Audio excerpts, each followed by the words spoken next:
Live. Welcome back to the Toronto Six Media.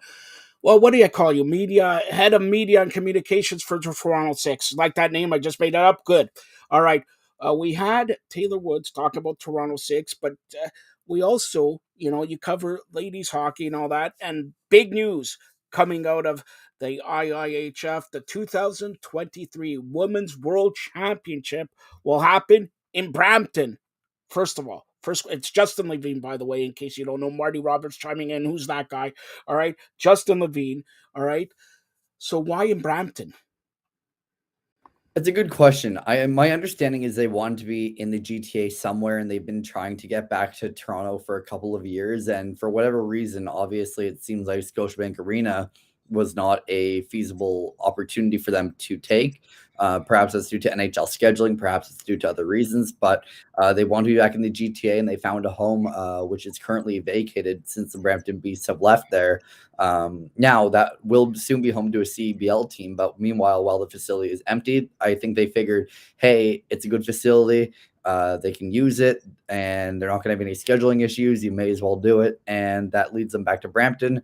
So it's the first time that they've been back to Toronto in a number of years, and I mean they've been in Canada for the last couple of years. However, going from Nova Scotia to other cities, and it's a good opportunity, and I think that for a lot of these girls who are on that roster, it's going to be a homecoming of sorts for them. So I think there's something really nice about that. And overall, it's a nice touch by Hockey Canada to bring them back there.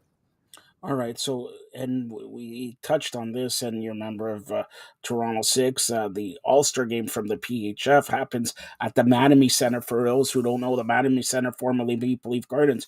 Wouldn't that be a nice touch for the World Championships to be played at the Mattamy Center, aka Maple Leaf Gardens? Since we had an All Star game, PHF World Championships in Maple Leaf Gardens, because I think Mattamy Center holds more than the Brampton CAA Center, I believe it's called. So, I'm just perplexed in Brampton. That's not close to the airport, not close to central downtown and everything. It's just, I'm glad it's in Canada, but in Brampton, I don't know if they could have picked up something big there.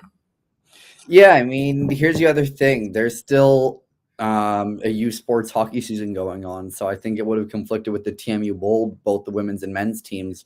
So I'm going to lean towards that's why they didn't do it, or that's why at least if let's say it would to happen now because actually the tournament's being held from April 5th to 16th, and I don't know when that season actually ends, so.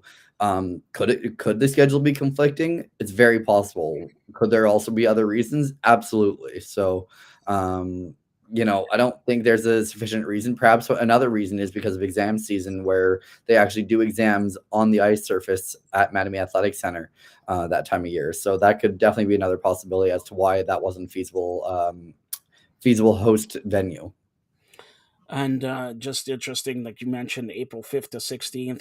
That's the last week of the regular season for National Hockey League and just starting out the playoffs there. So maybe big thing is to finish off before the Stanley Cup playoffs start there. But Team Canada, you see it there, Sarah Nurse and Marie-Philippe Poulin, who won all the awards here and all that, the Wayne Gretzky of ladies hockey and all that.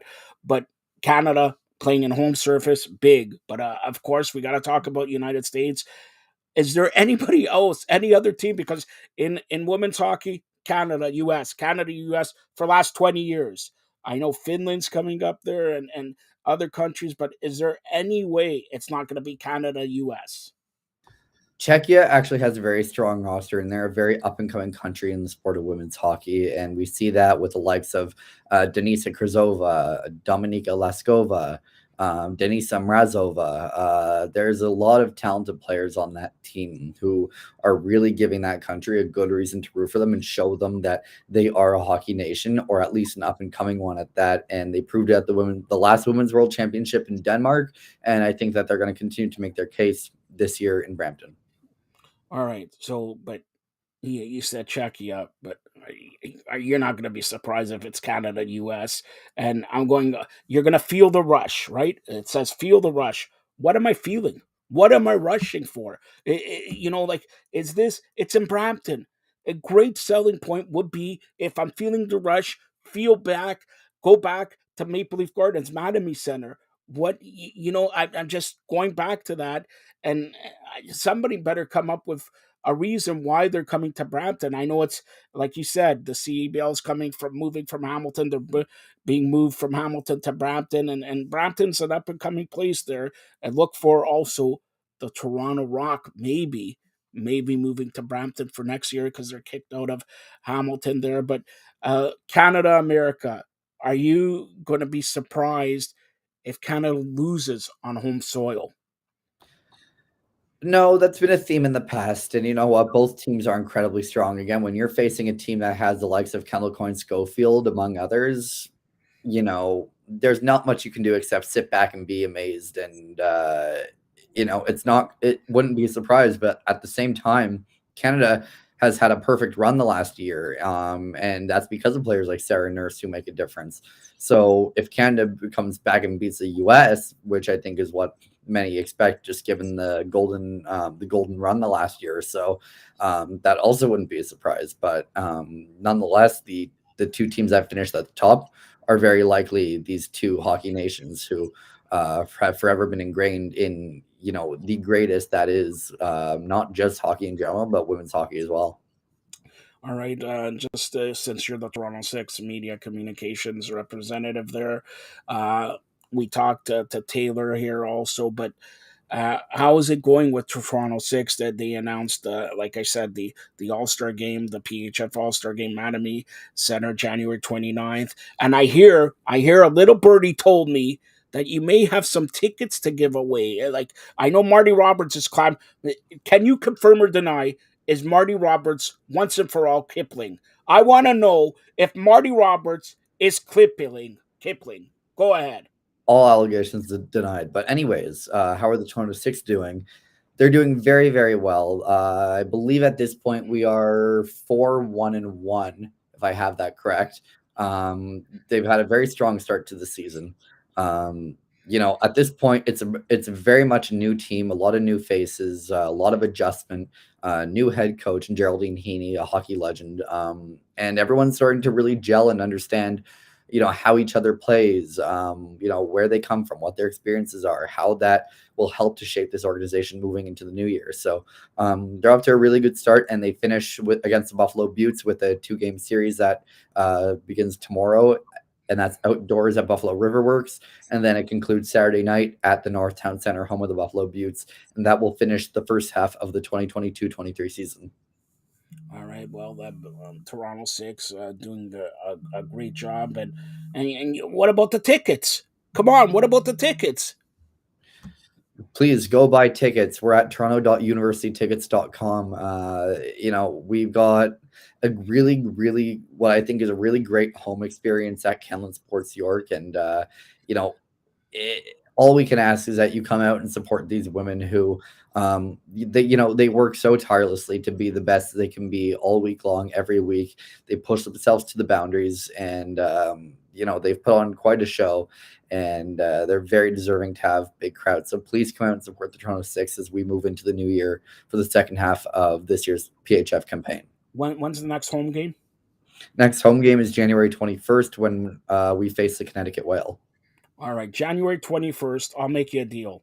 All right, come up, purchase your tickets. Purchase your tickets, and the first 10 people who I'm going to the game. By the way, Justin, you're going to give me tickets. First 10 people who come and say hi to me, meet the president of provinces of Canada, soon to be the prime minister of North America, will get a Marty Roberts slight hair from his goatee. His hair from his goatee. Justin, I know you've been asking for it for Christmas, Hanukkah, and all that. I'll get you that. First 10 people who come down to Canland Ice Sports, North York, against the Connecticut Whale, January 21st. Meet me, get a piece of Marty Roberts goatee, and watch the Toronto Six beat the Connecticut Whale. Guaranteed win day. Guaranteed win day. If I'm wrong, Marty Roberts will have to go to Justin's house and clean up his room there, the washroom and everything like that. How you like that, Justin? I'll take it. You'll take it. All right, Justin. Anything else you want to add here? Tell everybody how they get a hold of you. Yeah, you can get a hold of me on Twitter at JustinLevineHBS, as always at the Toronto Six on Twitter, Facebook, and Instagram.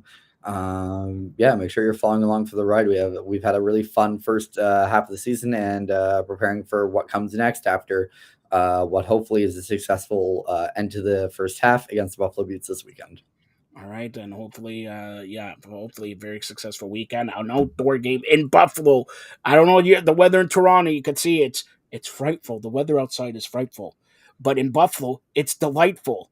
Yeah, you like that? Not bad Well, for they can only hope that it was. I was there last year at the outdoor game, and it was delightful. So hopefully it subsides and they're able to get in a good hockey game.